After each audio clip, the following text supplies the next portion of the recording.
¿Qué tal? Buenas noches. Cuando revisamos nuestra historia reciente, nos vamos a encontrar con acontecimientos, con determinadas fechas y con ciertos nombres que parecen haber quedado en el olvido, pero que sí fueron situaciones, hechos y protagonistas que forman parte del acervo histórico de San Antonio de Areco. Vamos a tomar un caso que va a ser el motivo de conversación central de este primer programa de versión libre en el ciclo 2018 por la pantalla de la televisión local. 24 de febrero de 1976, exactamente un mes antes del golpe de Estado del 24 de marzo. Aquí en San Antonio de Areco funcionaba un grupo de vecinos, un grupo de militantes peronistas, disidentes de lo que vendría a ser el sector de la ortodoxia, bastante enfrentados con el intendente también peronista, don Juan Carlos Mauricio Tapia, que tenían una unidad básica en la calle Zapiola y Guido, que se llamaba 17 de noviembre, que también tenían un periódico modesto de tirada irregular que se llamaba 17 de noviembre, que era una especie de órgano de difusión de sus ideas y que fundamentalmente se dedicaban desde el peronismo a hacer un trabajo de tipo político-social. Ese grupo reconocía a un líder, y acá está uno de esos apellidos tan olvidados como si se los hubiera tragado la tierra en San Antonio de Areco. Un líder que se llamaba Luis Perac, que era su conductor. La esposa de Luis Perac era Lucía Tomada, hermana de quien muchos años más tarde fuera ministro de Trabajo de la Nación. Ellos vivían en Buenos Aires, pero la mitad de los días atendían un estudio jurídico aquí en San Antonio de Areco y se dedicaban a hacer política. El 24 de febrero de 1976 se da lo que se tituló un operativo armado, en donde un grupo de encapuchados fuertemente armados, que se presume que eran miembros de un grupo de tareas, parte del ejército que ya operaba en el territorio argentino, sobre todo en Tucumán desde principios del 75, parte de la Policía Federal, parte de la Policía de la Provincia de Buenos Aires. Areco esa noche del 24 de febrero, martes del 76, fue una zona liberada, y este grupo de tareas primero fueron a la casa de el matrimonio San Pedro, Cacho San Pedro y Magdalena Juárez, allá donde hoy está el barrio 23 de octubre. También estaba otro integrante de ese grupo, Hugo Méndez, conocido como el Tosca. Revisaron la casa, los tabicaron, los secuestraron y se los llevaron. Después vinieron a la casa de Paulo Pelosi, el Cholo, en la calle General Paz, frente a los departamentos. La gravedad institucional, que el Cholo era además concejal en ejercicio del Partido Justicialista. Luego fueron a la casa de Mabel y sobre todo de Alberto Mamani, Alberto y Mabel Mamani, frente al colegio Manuel Belgrano, ahí en la calle Guido y Sarmiento. También los secuestraron. Allanaron sus casas. Lo fueron a buscar a Tito Domínguez, que si bien era radical, había dejado hacía poco tiempo, en enero del 76, la dirección del Hospital Municipal Emilio Cervoni. Estaba muy cercano a este grupo peronista, del que también estaba muy cercano Emilio Barletti, seminarista, asesinado pocos meses después en la conocida como la masacre de San Patricio. A Domínguez no lo encontraron. Alguien le avisó a su casa y pudo huir hasta que encontró refugio en la casa del intendente Tapia. Se cree que estuvieron secuestrados, permanecieron cautivos hasta la mañana del otro día, del 25, en donde hoy está el Aeroclub, que era una dependencia de la Fuerza Aérea.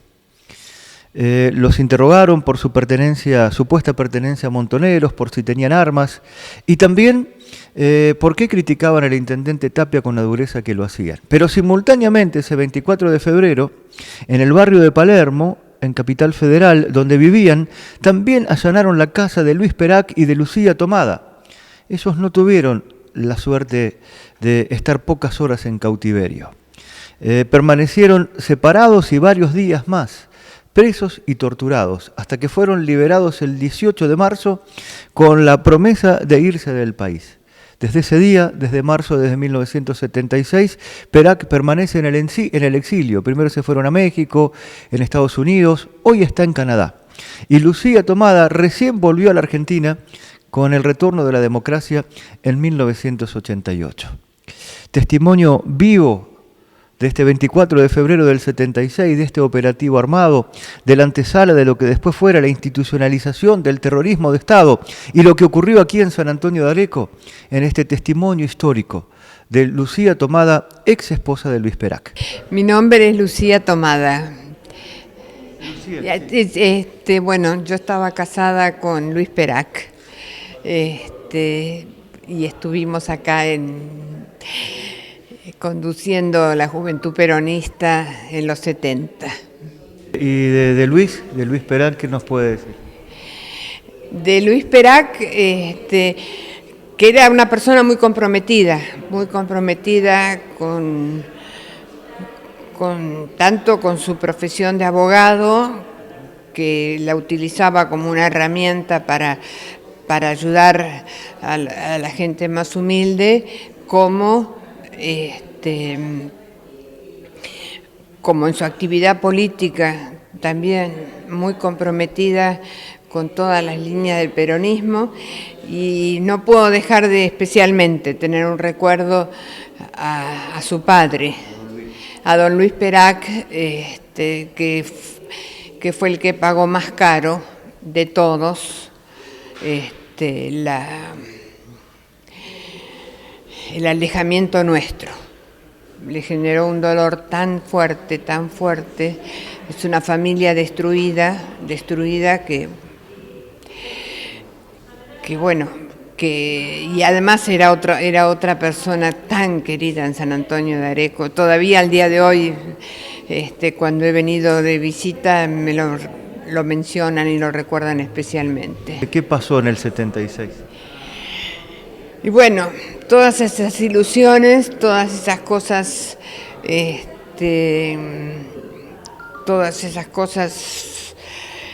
que estábamos trabajando con tanto ahínco, el 24 de febrero del 76, en un operativo, nosotros vivíamos, si bien estábamos 4 días de la semana acá en la calle Mitre, donde vivían mis suegros, pero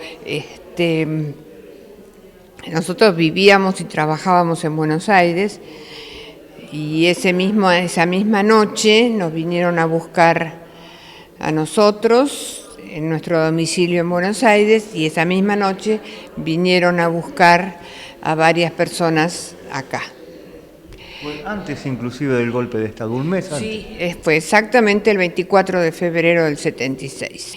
A los compañeros que vivían en San Antonio de Areco, los largaron esa misma mañana, pero según me he enterado, los siguieron hostigando. Y fue una vida muy difícil y muy dura para ellos los años que siguieron después de esa noche. Y por supuesto buscando armas que no existían en ningún lado. Nosotros estuvimos bastantes más días secuestrados y bueno, y en un momento secuestrados y separados. Y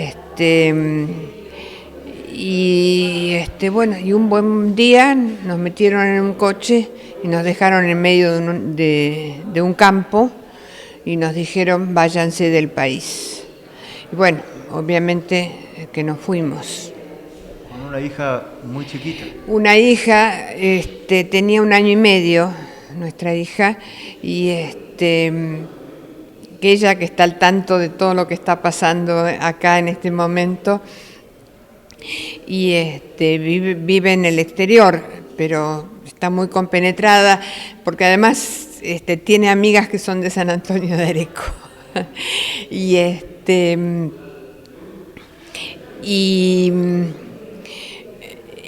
por suerte estaba mi hermana viviendo en casa, porque Mi hermana, que es mucho menor, estaba estudiando en la facultad y tenía que dar unos exámenes en marzo y se había venido a vivir unos días con nosotros. Y bueno, tanto mi hermana como nuestra hija quedó ahí, quedaron en la casa. Como yo siempre digo, se ve que todavía no estaban muy bien organizados, y porque si no hubieran llevado también a mi hija y bueno, a mi hermana, en fin, hubiera sido una tragedia familiar. Era la antesala de lo que vino después. Sí, y incluso cuando llegamos al aeropuerto, que llegamos acompañados de mucha gente de la familia, porque no sabíamos, teníamos miedo, ¿no? Nos fuimos el 18 de marzo, o sea, días antes del golpe. Y lo interrogaron a Luis en el aeropuerto. Y le dijeron, ustedes no se van de turismo, porque nosotros decíamos que íbamos de turismo, ustedes no se van de turismo. Y nos dijeron, no vuelvan más. Bueno, por suerte, gracias al pueblo argentino que ha sabido mantener las banderas y ha sabido mantener el amor y la solidaridad por las ideas, por las mejores ideas que se han desarrollado en la Argentina, y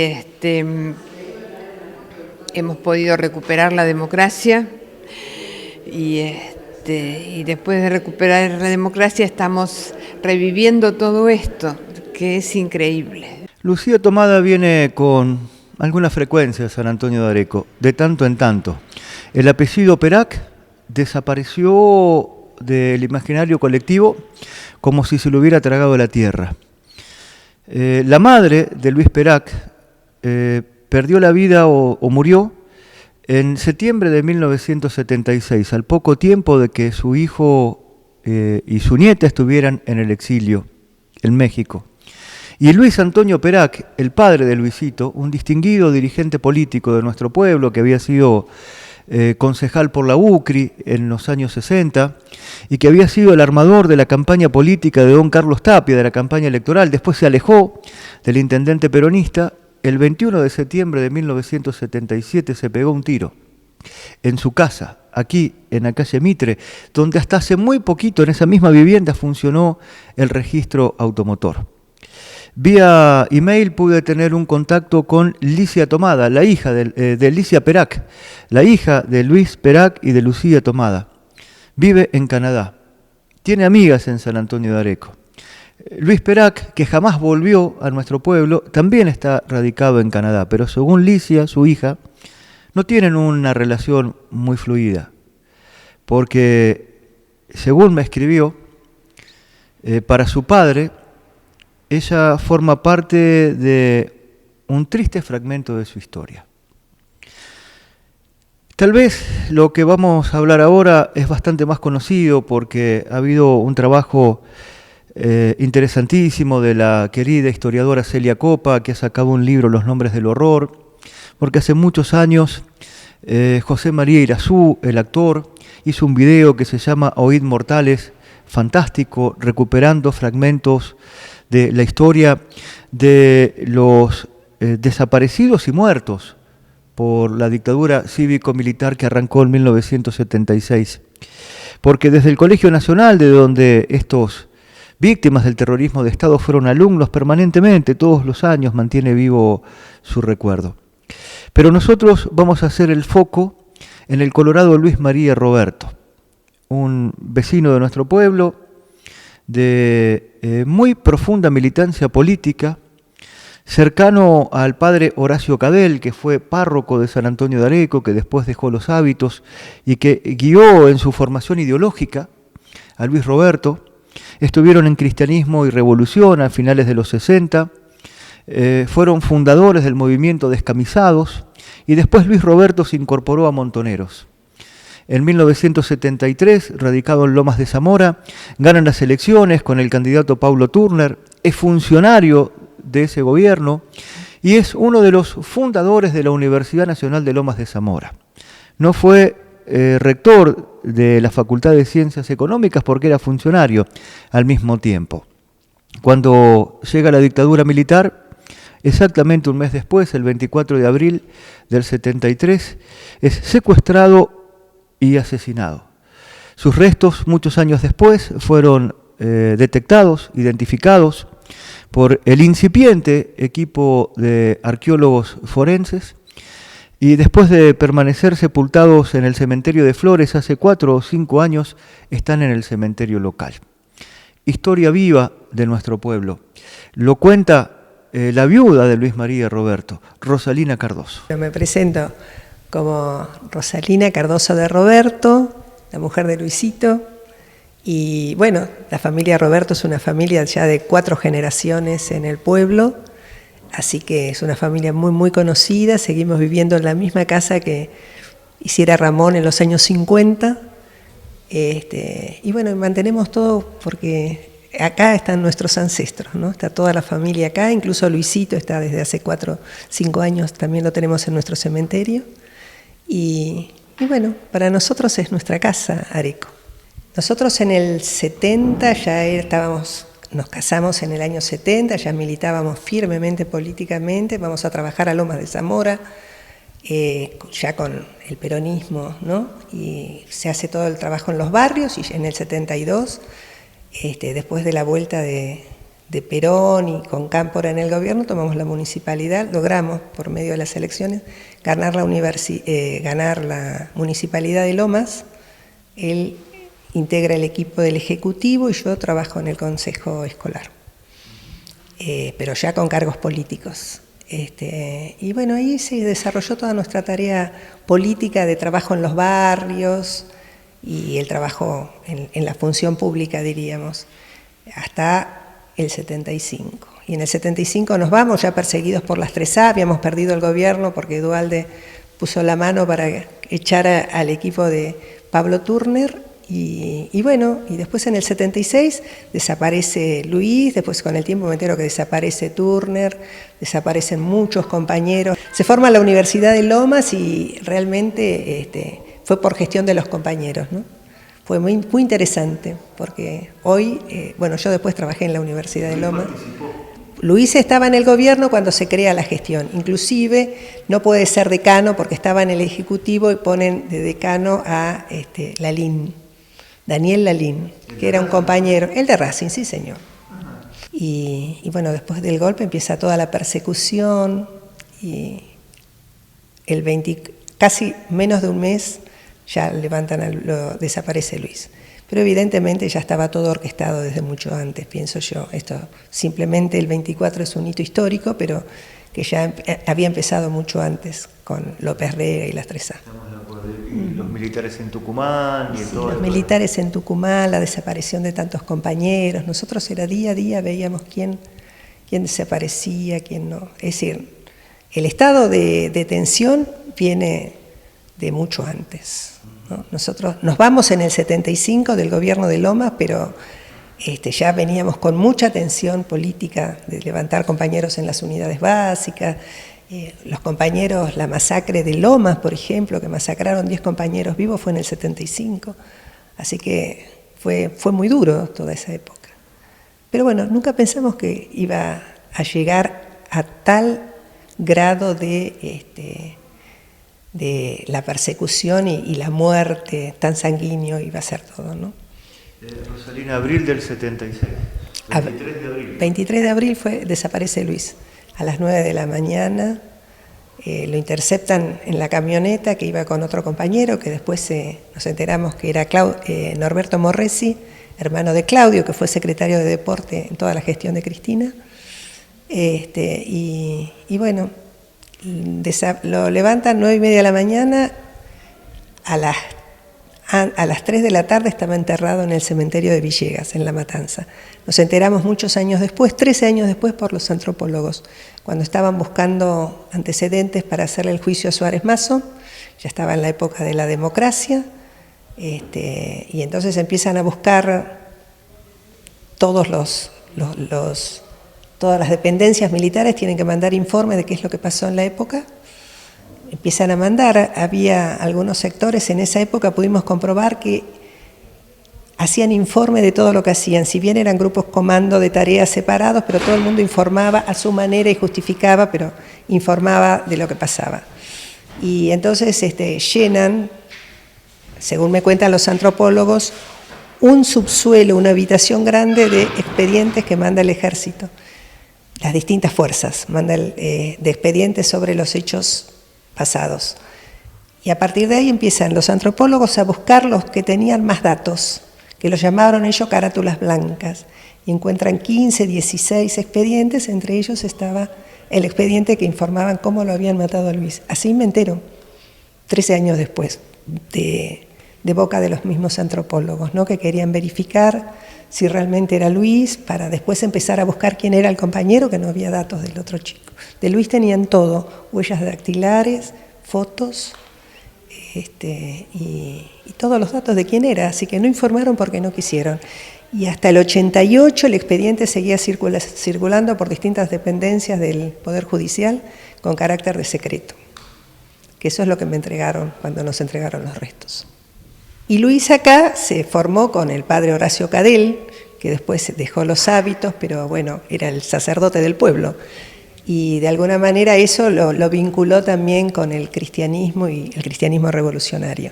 Así que entró en esa variante en la universidad y así nos fuimos armando. ¿Y la militancia de Luis, cómo se iba Y concretando? él empezó, la militancia empezó en la universidad, militante universitario, todos los compañeros. De momento podemos pensar que hay cerca de 20 compañeros de Ciencias Económicas de la generación de Luis que desaparecieron.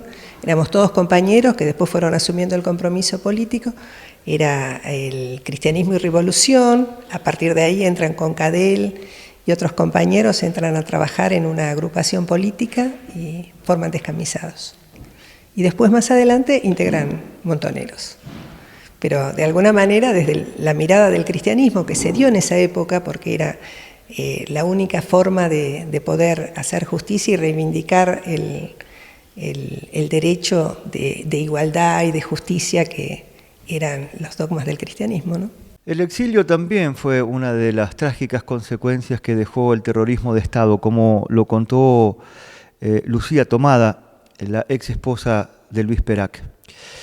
Y se agregan esos nombres que contábamos al principio del programa, que forman parte de nuestra historia contemporánea, de nuestra historia reciente, que en las inmediaciones de cada 24 de marzo nos interpela, ¿no? Nos interpela como sociedad, como comunidad. Hay nombres que son muchos más conocidos que estos, el del Colorado Roberto, cuya historia particular refrescó su viuda Rosalina Cardoso hace un ratito en este programa, el de Luis Di Mattía, el de El Negro Rodríguez, que todavía permanecen desaparecidos, o el de Emilio Barletti, que fue asesinado junto a otros religiosos palotinos en San Patricio, allá en la calle Estomba, en el barrio de Belgrano, junto a Alfie Kelly, otro hombre de reconocida trayectoria pública en San Antonio de Areco, primer cura párroco de la parroquia San Patricio a partir de 1967, con una larga estadía en nuestro pueblo. ¿Quién no se acuerda de Alfie Kelly? Hay un trabajo muy interesante que ha podido concretar después de varios esfuerzos este año la Comisión Municipal por la Memoria, la Verdad y la Justicia. Y quería terminar. Esta fotografía que muestra a Enrique Amondaray, vecino de nuestro pueblo, que fue el primer intendente, tuvo dos, el proceso de reorganización nacional en San Antonio de Areco. Enrique Amondaray, desde el 76 hasta el 81, y después don Ángel Bernardo Alonso desde el 81 hasta el 83. Esta fotografía se ha hecho muy conocida en estos tiempos. Es el día que un militar, el que está en el medio de la foto, el coronel Sainamat, viene a ponerlo en funciones a Amondaray. Al lado de él está don Carlos Tapia, que entregaba el mandato. Y ese era la legitimidad que tenían los intendentes en un gobierno militar. El poder de las armas, el poder del ejército. Asumió Amondaray prácticamente en soledad. Y como contraste, esta foto de un diario pregón de 1983, el Consejo Deliberante y Teodoro Domínguez, electo por más de 10.800 votantes. Tito sacó el 47% de esas 10.800 voluntades que fueron a votar el 30 de octubre de 1983, pero que le dieron legitimidad. Los electores, los votantes. Fue una voluntad popular lo que legitimó a Tito Domínguez como intendente municipal. Vean, una de las tantas diferencias, uno de los tantos contrastes entre los gobiernos de facto, los gobiernos militares y la vigencia plena de la democracia.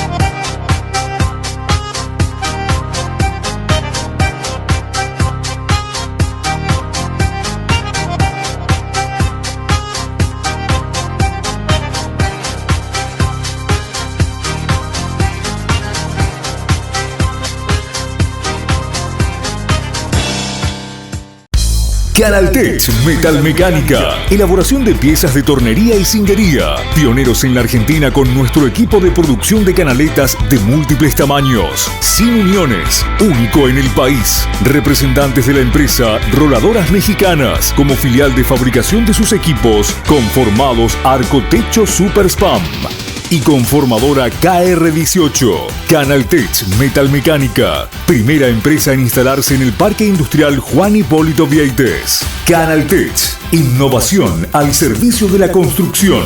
Visítenos en www.canaltech-metalmecanica.com.ar.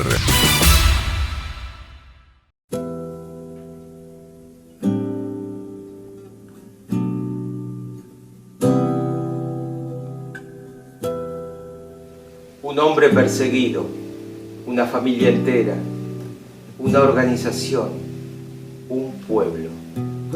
La responsable de esta situación no es la codicia, sino un comerciante con sus precios, con la imposición de las reglas del juego.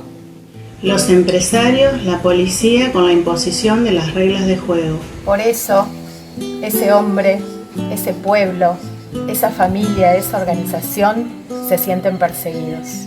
Es más, comienzan a perseguirse entre ellos. A adelantarse, a difamarse y juntos a su vez a perseguir quimeras. A olvidarse de las legítimas, de las costosas pero realizables aspiraciones. Marginan la penosa esperanza. Entonces, toda la familia, todo el pueblo, entra en el nivel más alto de persecución, la paranoia. Esa refinada búsqueda de los perseguidos históricos y culturales. Y esta es la triste historia de los pueblos derrotados. Las familias envilecidas, de las organizaciones inútiles y de los hombres solitarios. La llama que se consume sin el viento, los aires que soplan sin amor. Los amores que se marchitan sobre la memoria del amor o de sus fatuas presunciones.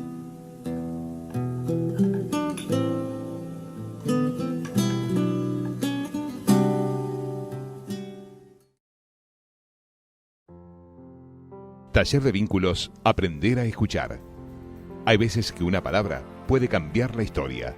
Abierto todo el año, lunes 20 y 30 horas en la Escuela 271, 2325 68 4361.